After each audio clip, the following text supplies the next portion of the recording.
I do not know who I fear more, Mary Sibley or this Countess Marburg. Episode 204 is called Book of Shadows. It's a concept that's introduced in this episode and is going to have reverberations all the way to the end of the season.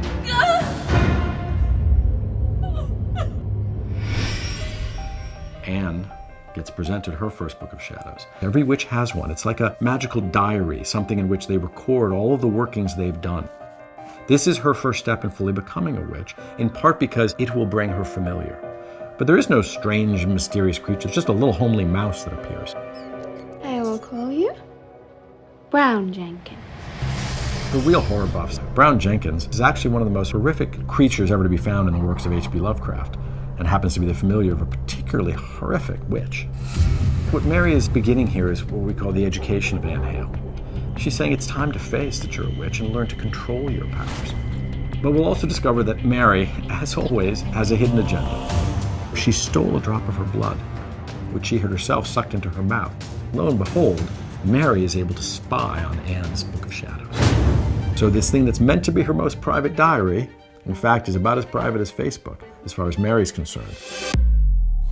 Those who've been watching all along know that Alden is not unarmed. He's given a very dangerous medicine bag. Not unlike the Ring of Power in The Lord of the Rings, gives the ability to become invisible at some considerable cost.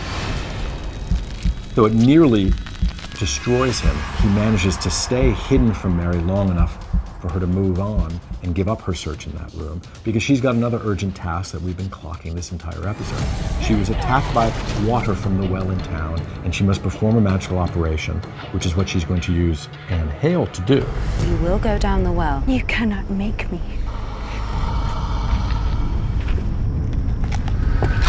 Along the way, we get glimpses of the sea hag, we call her, that somehow inhabits this well, but is really a spectral projection of the normally beautiful Countess Marburg. We also get the first meetings between Cotton Mather and our Dr. Wainwright. Wainwright kind of represents a lot of the things that Cotton was never allowed to do by his father, to be educated abroad, to be educated in the new sciences.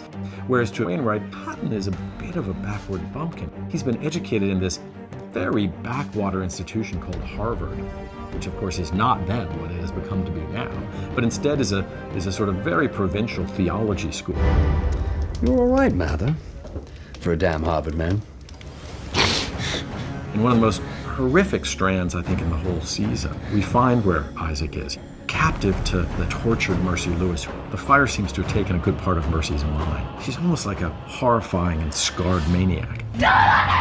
We've always referred to Mercy Lewis as sort of being the first great American monster, which in certain ways she even seems to be in the historical record, someone who was really huge in the original trials and well worth looking up on your own.